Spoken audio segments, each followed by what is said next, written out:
Bom dia, é um imenso prazer estar aqui nesse simpósio e uma grande alegria porque a gente está vendo esse auditório cheio, a gente está vendo pessoas extremamente motivadas a dar o seu melhor e conquistar um conhecimento que pode mudar vidas.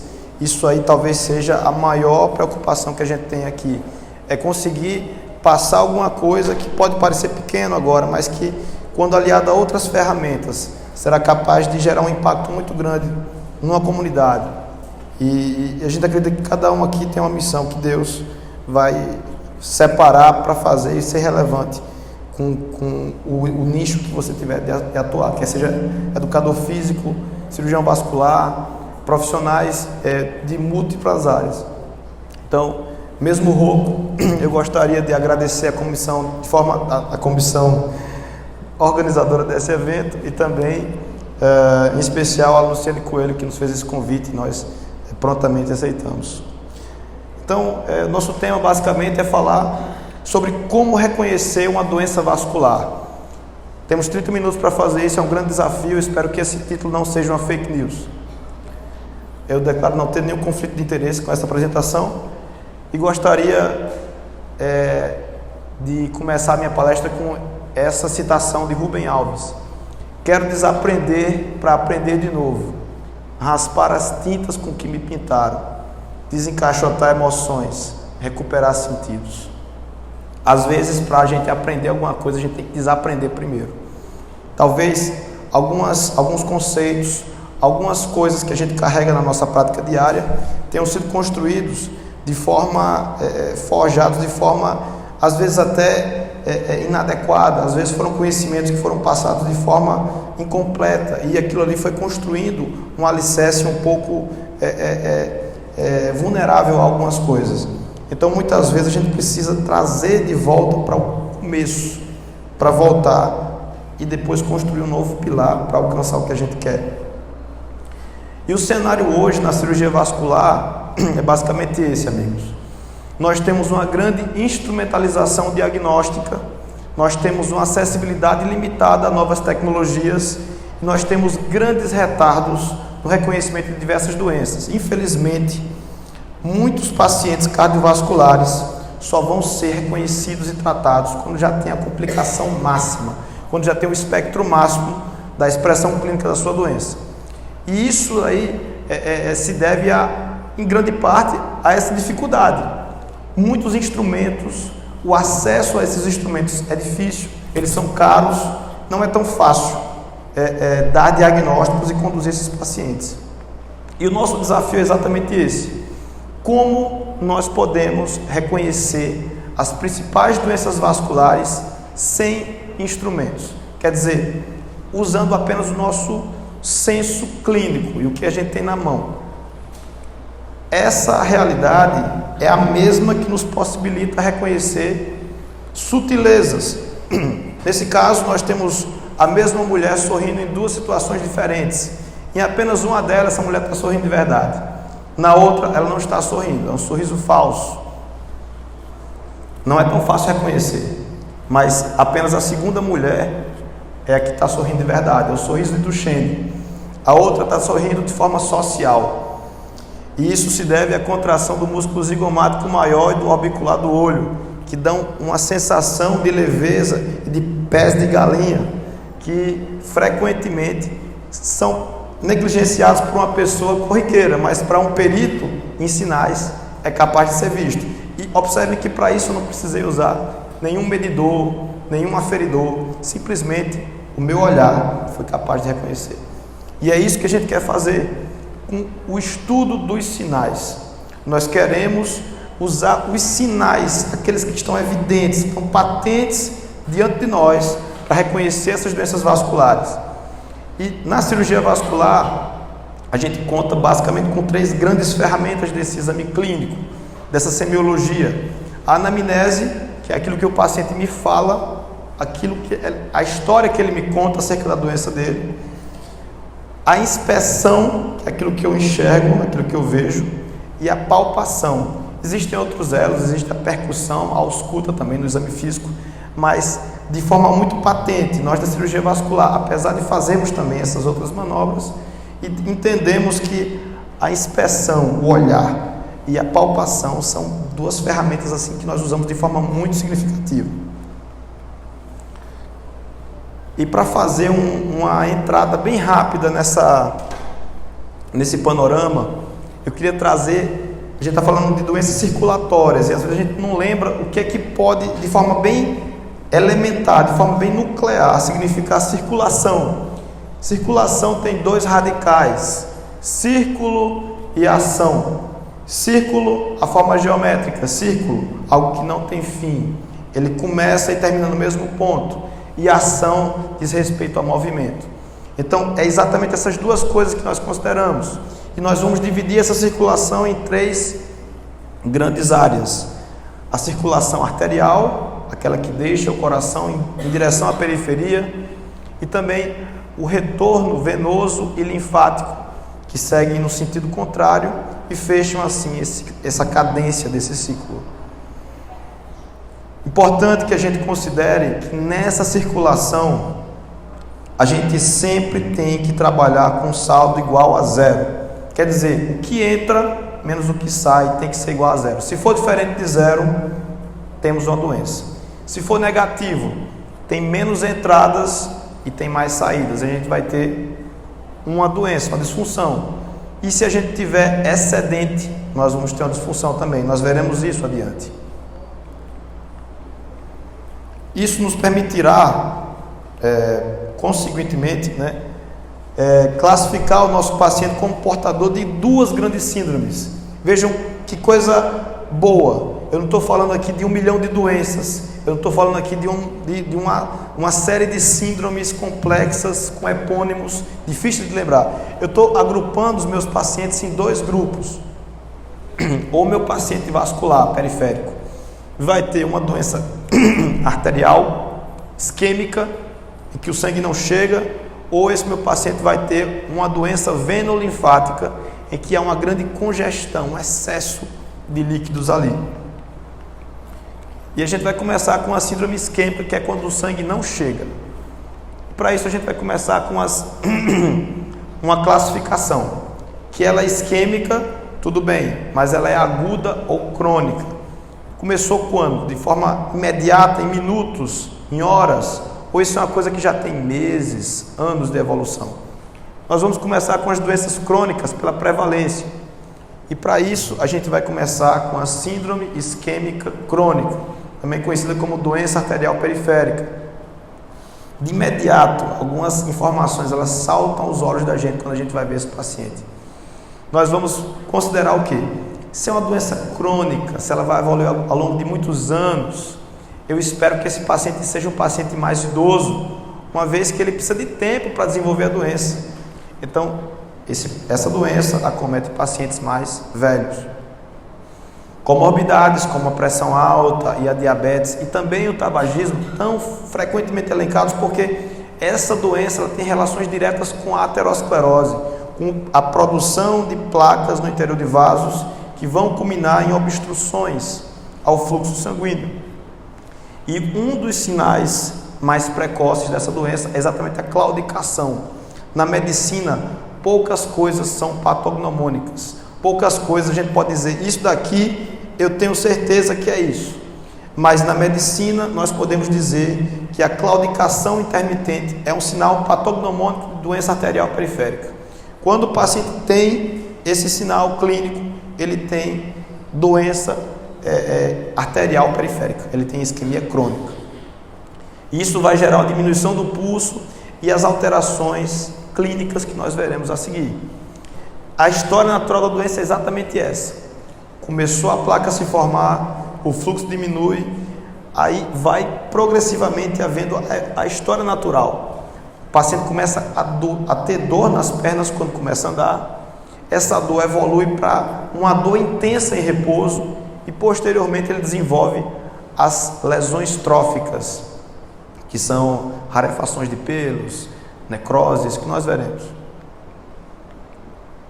A claudicação intermitente nesse gráfico só ilustra isso que a gente falou.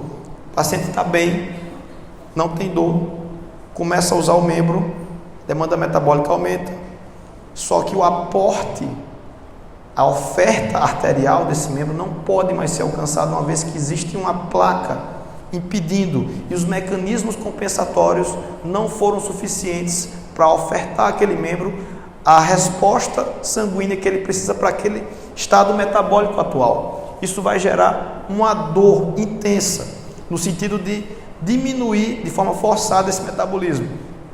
Conforme esse metabolismo vai atingindo valores menores, basais, essa dor vai cessando, até que o paciente passa a andar novamente e tem a dor novamente. Claudicação intermitente. A dor isquêmica de repouso é exatamente o próximo passo. Essa figura aqui ela é bem clássica. Quem já trabalhou em hospital público vai ver muito isso. Percebam, a paciente está dormindo com as pernas para fora da cama. Ela prefere essa posição. Ela poderia colocar as perninhas dela confortavelmente naquele travesseiro que está ali, mas ela prefere deixar do lado de fora. Isso acontece porque gravitacionalmente a circulação dela arterial vai se dirigir com mais facilidade se ela deixar as pernas dela pendentes do que se ela deixar as pernas delas no leito. Fatalmente essa paciente vai adotar essa postura e é uma dor intratável. Não responde a analgesia simples, não responde a opioides, só quando a gente realmente faz a terapia de correção da doença de base. E o próximo passo é exatamente esse, a lesão trófica. Nós temos algumas características bem interessantes, eu coloquei retrato falado aqui, que é exatamente isso. Você bater o olho e dizer assim, rapaz, isso aqui é uma isquemia crítica, né? Você vai observar o quê? Ausência de pelos e a pele muito descamativa, pele seca, pele sem pelos, os pelos de sangue para crescerem, sangue bom, e sem esse sangue eles começam a ficar rarefeitos. A necrose é um sinal bastante evidente de falta de circulação arterial. Claro que em outras doenças, em infecções, nós vamos também ter necrose, mas esse é um marco muito importante quando a gente tem uma doença arterial. Pode ser úmida ou pode ser seca, se houver infecção associada, ela normalmente é mais úmida. E são lesões mais distais. Quanto mais a gente se aproxima da periferia, menos circulação a gente tem. Mas esses vasos são rarefeitos, são finos e passíveis da evolução da doença. Tratamento bem rápido, vai envolver para todo mundo mudança de estilo de vida, medidas farmacológicas, controle da pressão arterial, diabetes, parar de fumar, e drogas vasoativas, como o sulostazol, as estatinas, a aspirina, enfim.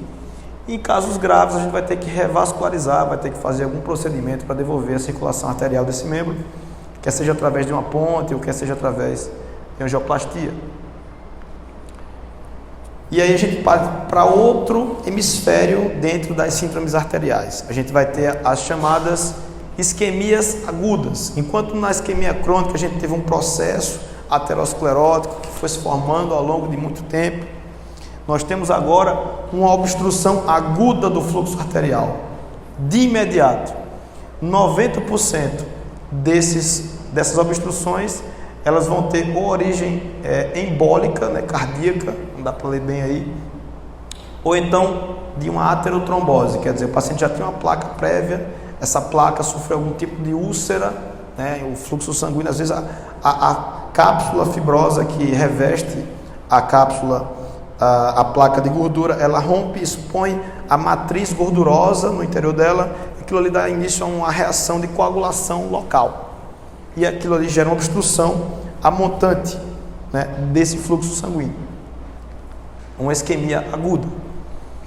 E a gente vai ver 6 sinais clássicos nesse paciente que não vão nos permitir, na maioria dos casos, uma confusão diagnóstica. É claro que em alguns casos não é fácil reconhecer, mas de forma bem clássica, se a gente tiver sedimentado isso, vai ficar mais simples a gente reconhecer essas duas entidades.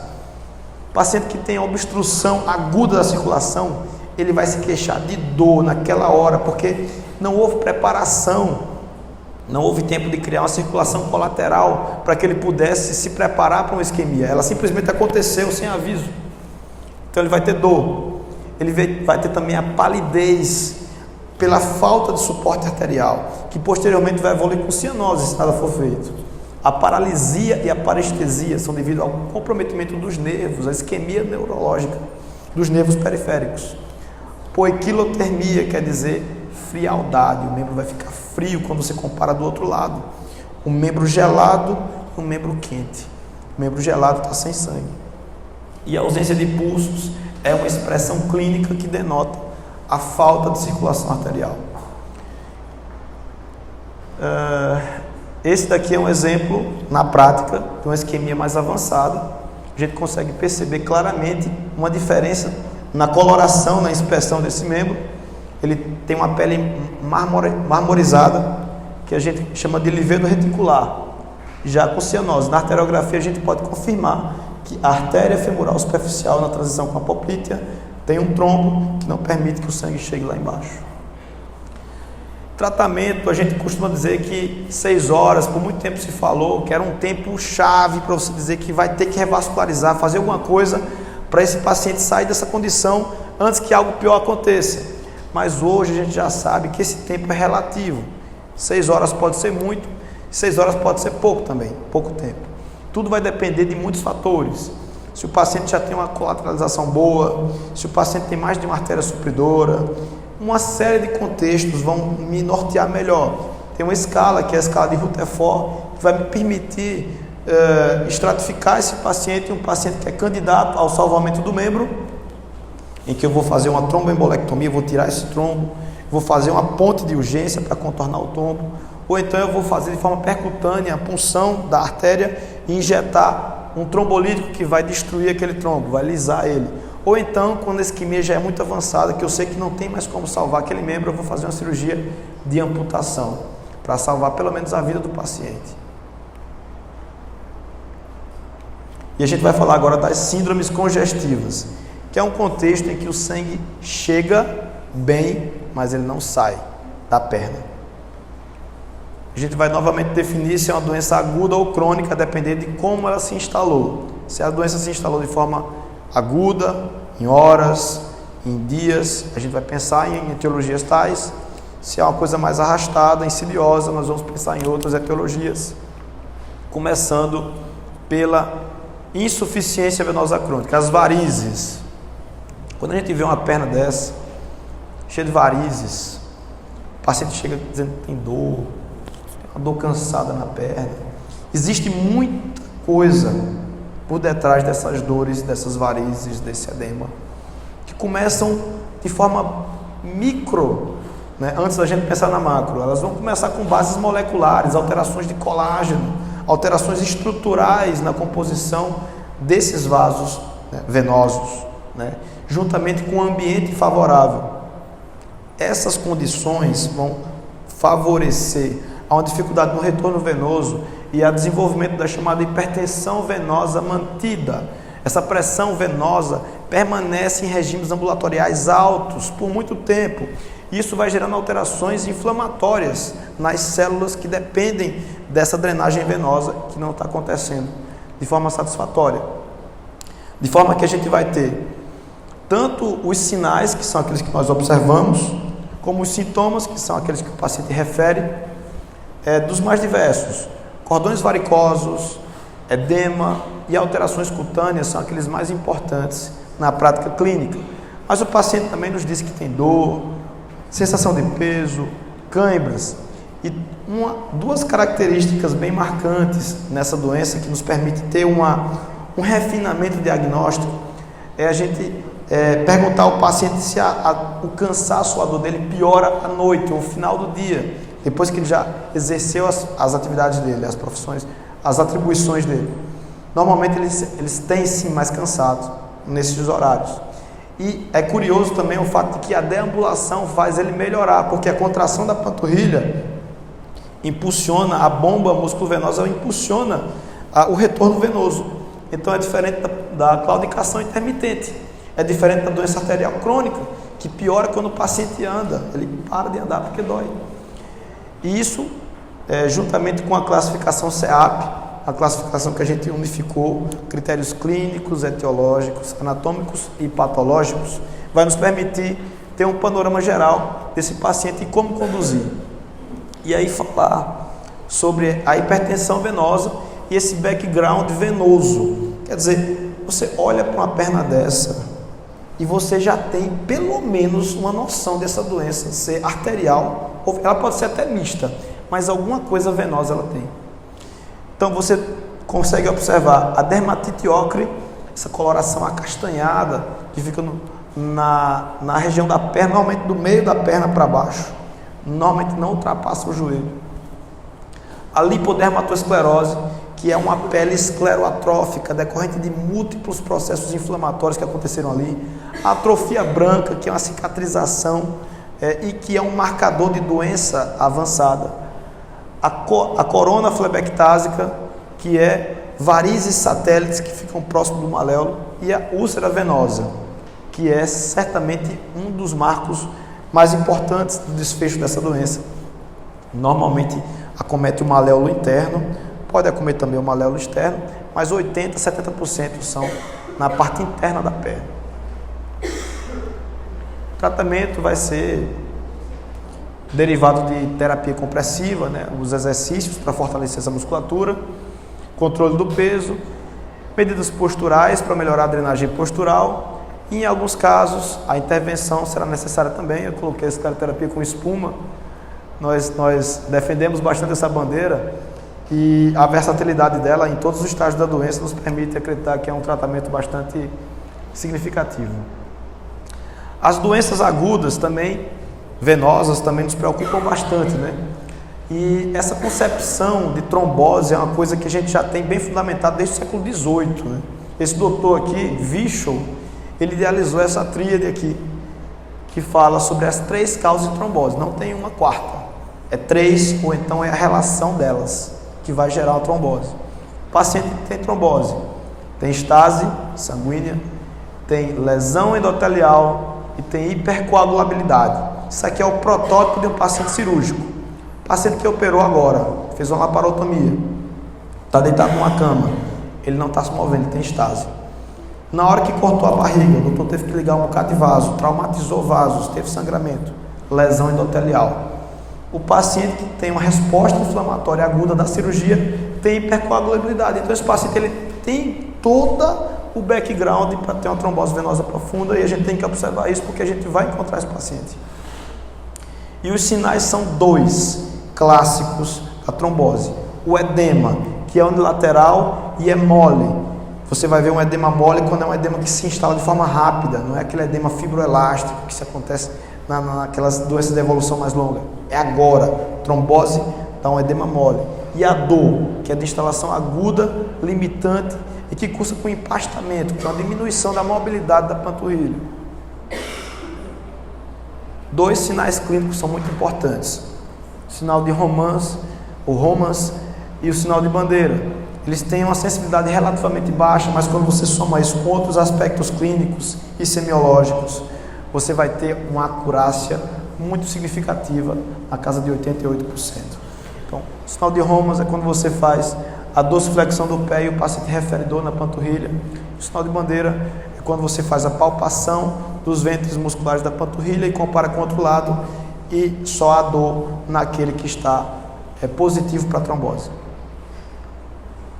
Tratamento existe, mas o ideal sempre é a gente prevenir, a gente entrar na frente, sabendo que o paciente é um paciente de risco. Existem várias formas de saber como o paciente é de risco, scores, o score de Caprini, o score de Wells e muitos outros, mas só com bom senso a gente já consegue reconhecer um paciente de risco. Se não for possível prevenir, se a gente já chegou atrasado, a trombose já aconteceu, tem tratamento com anticoagulação, heparinas e anticoagulantes, quer seja o Marevan ou os novos anticoagulantes, os anticoagulantes diretos.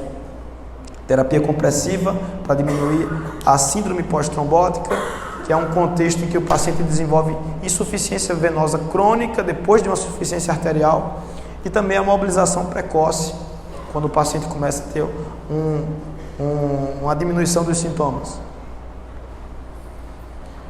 As doenças linfáticas também são alvo das nossas observações. Quando a gente fala nisso aqui, uma perna vermelha, é exatamente isso que quer dizer erisipela. Erisipela, do grego. Erise vermelha e pele é a pele mesmo. Então nós vamos ter essa infecção bacteriana nos vasos linfáticos. E os sinais clássicos vão ser aqueles descritos por Celsius, os 4 sinais, né?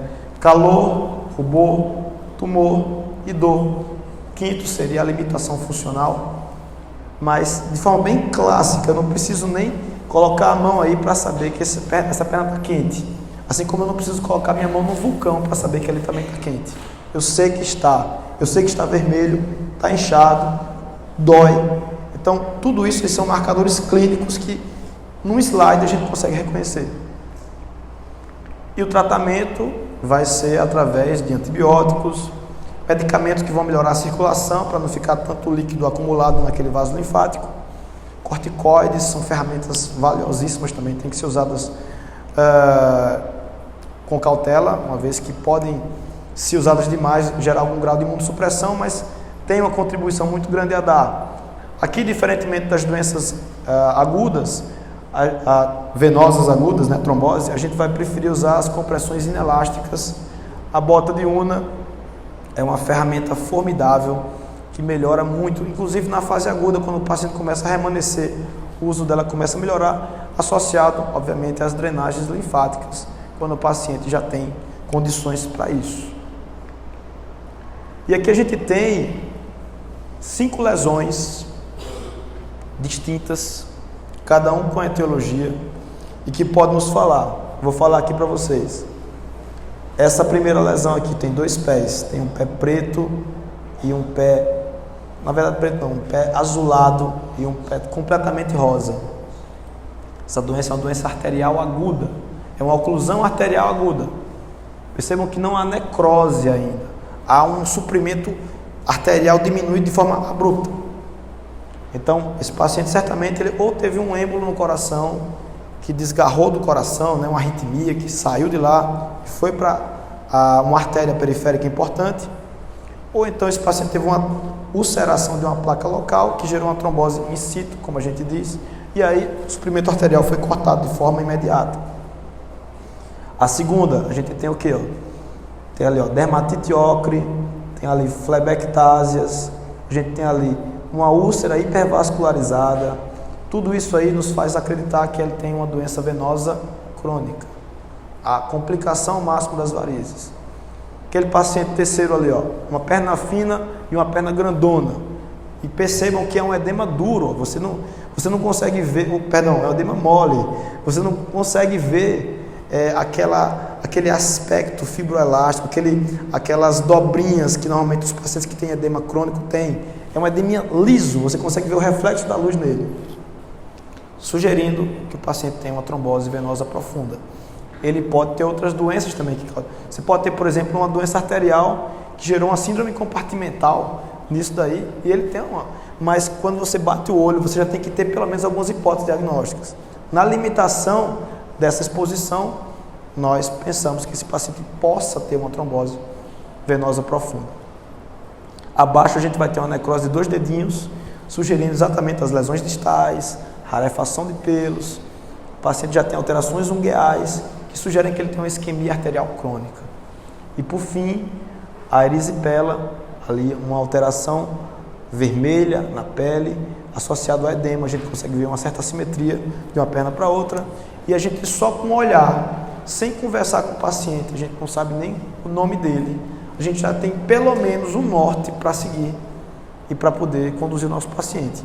Independente de qualquer coisa, das dificuldades que cada um tem, nosso conselho é exatamente esse. Não importa o que aconteça, continue a nadar, como fez Dory em Procurando Nemo. Deixo aqui os nossos contatos para eventuais troca de informações, feedback. Será um grande prazer trocar informações com vocês. E eu vou deixar para dúvidas esse QR Code, que se vocês colocarem o celular de vocês, a câmera do celular apontada para ele, vocês vão ter acesso ao Messenger do Facebook para fazer perguntas para a gente responder agora sobre o tema, e agradecer imensamente a atenção de cada um por tudo. Muito obrigado.